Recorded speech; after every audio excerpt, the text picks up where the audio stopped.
sekali lagi kita utilisasi malam hari ini untuk sebetulnya kalau akan boleh katakan acara yang sifatnya lebih ke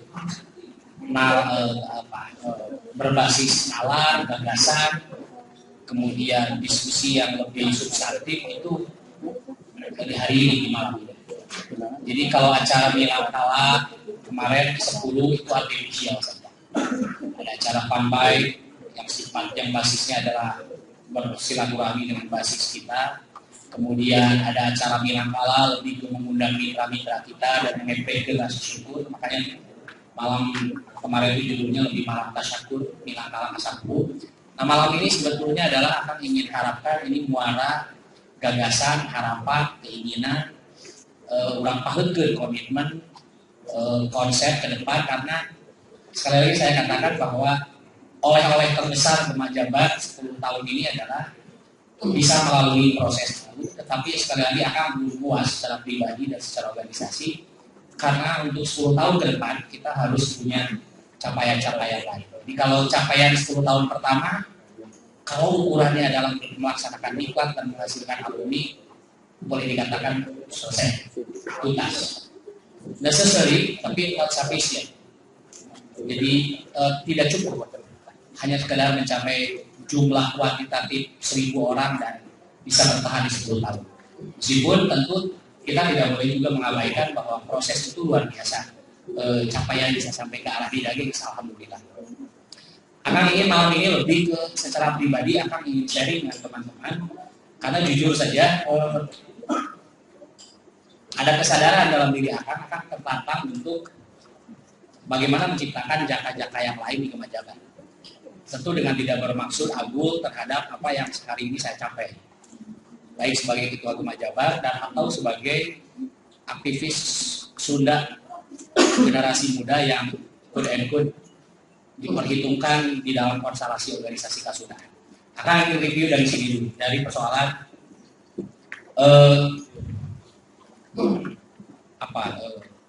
kenapa sih Kang Jaka, takdir kita harus ketemu, takdir kita. Saya harus ketemu Anda harus ketemu saya, itu adalah takdir kita.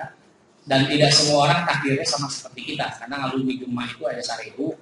Dari 1000 mungkin ada yang setelah diklat plus nggak pernah ketemu lagi ada. Ada yang hanya update dari grup, dari BBM, dari email, dari surat ada. Tidak semua alumni diklat juga ngerenyet dalam tanda petik selalu bersama, ditakdirkan terlibat dalam banyak event bersama begini. Hanya beberapa orang saja yang kemudian bisa terlibat dalam proses ini. Jadi saya katakan, saya ketemu Kang Obay, Kang Abok, Kang Umar, Kang Yudi, Kang Intens dengan Rizky, Kang Kiki, dengan beberapa yang lain, sering kali ketemu Akang, itu bagian dari takdir. Dan itu pasti ada kebaikan di situ, baik buat Akang maupun buat teman-teman. Oleh karena itu Akang ingin paling tidak, karena ini akan selalu ditantang. Keberhasilan saya adalah ketika saya mampu menciptakan minimal, tidak mesti sama, tapi minimal 3 tanjakan dalam konteks aktivisme itu. Saya ingin sedikit berbagi, mungkin waktu ini lebih lama, kesempatan malam kali ini dibanding lebih lama. Kang, kalau Anda bertanya kepada saya, ini pernah saya eksplor di Diklat, tapi mudah-mudahan sekarang bisa lebih panjang lagi. Apa sih Kang motivasi Akang Susundaan? Sama seperti saya akan bertanya kepada Anda, kenapa Anda ngerenyet ketika aktif di Kemajabar dan Kasundaan? Ada Mas, Palismas, mungkin ada di AMS, mungkin ada yang. Atau kenapa Anda memiliki concern dan kecenderungan? Dulu saya itu given. Given itu artinya sesuatu yang saya sendiri tidak ngerti kenapa saya jadi Susundaan. Saya sekali lagi saya katakan, basis kaki saya sebelah kanan itu basisnya Islam. Karena saya pesantren 7 tahun. Dan selama di pesantren saya tidak pernah belajar bahasa Sunda karena guru pakai bahasa Arab, Inggris, tidak dibontong. Itu yang membuat saya celaka tidak bisa bahasa Sunda yang baik. Jadi kalau Anda kemudian mendengar saya berbicara bahasa Sunda sampai saya selalu berada Kalarago, saya harus akui saya tidak dibesarkan dalam tradisi bertutur Sunda yang baik. Oke, 7 tahun pesantren. Beres pesantren, tiba-tiba saya pergi sekolah ke Jakarta, anak-anak UIN Jakarta. Itu pun takdir saya. Karena kalau mau mikir ngomongin yang sifatnya pragmatis, kenapa nggak UIN Bandung? Semua teman-teman saya lulusan pesantren semua UIN Bandung. Saya enggak, saya masuk ke Jakarta. Alumni pesantren Al-Basyariah satu-satunya ke Jakarta, nama adalah saya. Berdua dengan Asep Kamaludin Nasir. Saya masuk ke Jakarta. Di Jakarta, biasanya anak pesantren kalau masuk ke IAIN, dia akan bertemu dengan mata kuliah yang sama. Bosan. Diajarkan ilmu bahasa Arab, Nasoro yang suruh, Nasron, Dorobai, Raken, balik. Diajar ilmu kalam. Tapi saya tiba-tiba mendadak satu kondisi saya serta sudah. Di tengah rata-rata anak yang lain di UIN Jakarta, ketika mengalami ketika mengalami pengulangan materi belajar, dia jenuh. Kemudian dia kompensasinya beralih sama belajar filsafat. Rata-rata begitu di UIN Jakarta. Masuklah dia ke Forum Mahasiswa Ciputat. Belajarlah dia soal ketiga, eksistensialisme, sampai sosiologi, antropologi. Saya enggak tahu tiba-tiba terdorong saya diajar Susunan. Maka saya nyorok, ke Susunan itu saya nyorok. Saya datangin Kang Jaya, saya datangin Kang Cece. Dan saya yang mendirikan keluarga mahasiswa Sudan Jakarta Raya tahun 99 dengan Kang Jaya. Gak tahu tiba-tiba ada dorongan besar, saya berpikir saya perlu mengumpulkan orang-orang Sunda di UIN Jakarta dan di Jakarta untuk memperkuat basis budaya. Tiba-tiba setelah saya berproses selama 10 tahun hari ini, saya ketemu Soekarno di berbagai bukunya, ternyata jalan yang saya tempuh ini benar. Karena saya kemudian mulai merasa ketika Anda memiliki kegelisahan dan mencari jati diri Anda sebagai orang Sunda, sebetulnya Anda sedang mencari identitas menjadi warga negara Indonesia. Karena sebetulnya Indonesia yang kita sekarang kita cintai itu imajiner dan imajiner. Tidak ada Indonesia. Yang ada adalah bangsa-bangsa yang menjadi suku Indonesia ini ada. Makanya Soekarno kemudian mengatakan suku bangsa. Suku bangsa itu bukan berarti kita sub etnik, sub bangsa bukan. Tapi suku itu kaki, bangsa sebagai kaki negara ini. Jadi ketika Anda ingin menjadi warga negara Indonesia yang baik, maka jadilah orang Sunda yang baik. Karena Soekarno mengatakan Indonesia itu adalah identitas baru. Indonesia ini botol baru dengan anggur yang lama. Jauh sebelum Indonesia ada yang namanya bangsa Sunda. Ada yang namanya bangsa Batak, bangsa Jawa, dan bangsa-bangsa yang ada di Indonesia. Indonesia ini imajiner, nggak ada, nggak jelas. Budaya Indonesia itu nggak ada. Yang ada adalah puncak-puncak budaya bangsa-bangsa yang ada di Indonesia.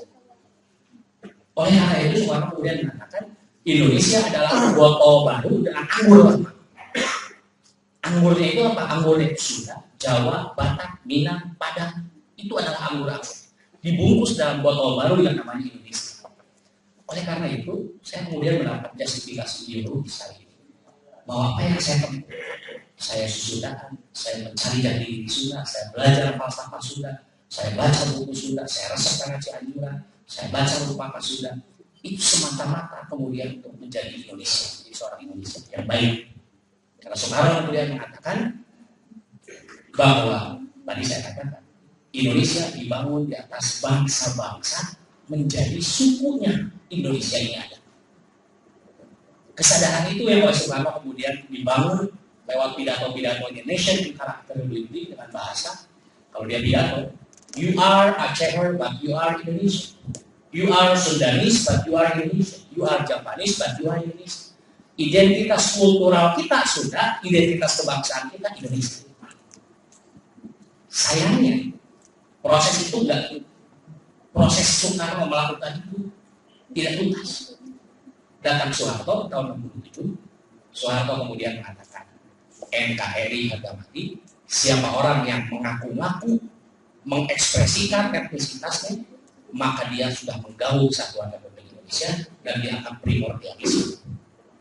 In the name of primordialisme, itulah kemudian orang Sunda takut mengekspresikan kesundaannya. Orang Jawa pun takut, semua takut. Tetapi Soeharto secara 32 tahun mau tidak mau karena dia orang Jawa, dia memimpin bangsa ini dengan kultur Jawa Mataram.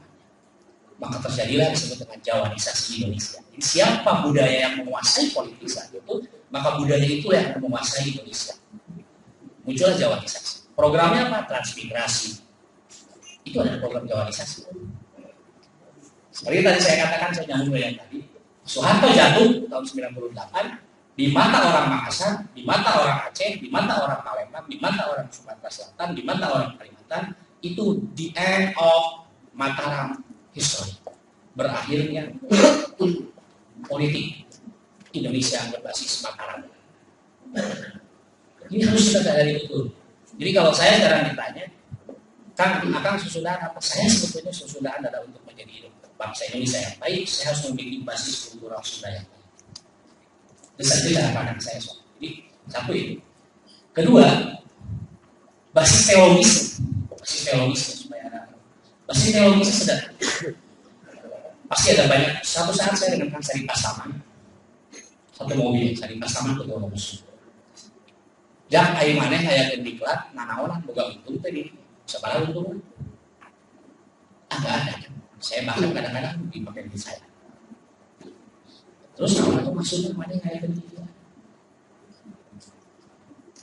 Saya kemudian bilang, apakah ada motif lain selain mencari untung dalam tanda petik materi yang berlebih untuk dalam konteks kita berorganisasi? Terus motif kamu apa ya? Ya saya ingin mengekspresikan basis ideologi saya, koyonas atau biasa. Sebaik-baiknya orang adalah orang yang bisa memberikan manfaat buat orang lain. Caranya dengan cara seperti ini saya mengabdi pada sosial. Inilah cara saya mengabdi pada masyarakat. Oh, harus satu itu. Terus kadang-kadang logika hari ini kita bertemu dengan orang-orang seperti kita. Bolak-balik saya harus ke Jakarta, Bandung, naik travel, kadang pakai duit sorangan, naik penta era. Kadang-kadang sok bingung, tahu sih bisa. Sama juga seperti Anda, Kang Yudi. Bolak-balik datang ke pakai geng, wah neangan duit masa-masa. Tahu sih duit. Sekali lagi, ada banyak dalam hidup ini kepuasan yang bisa kita dapatkan, yang ada banyak dalam hidup ini kenyataan hidup yang tidak bisa ditakar dengan materi. Sehingga saya ngajar, nah sih ngerahana ngajar minggu gaji 17.500 per SKS. Saya ngajar 3 SKS cuma 50.000, jauh-jauh di kantor naik taksi 100.000, ngajar di murid 3 SKS balik lagi ke kantor.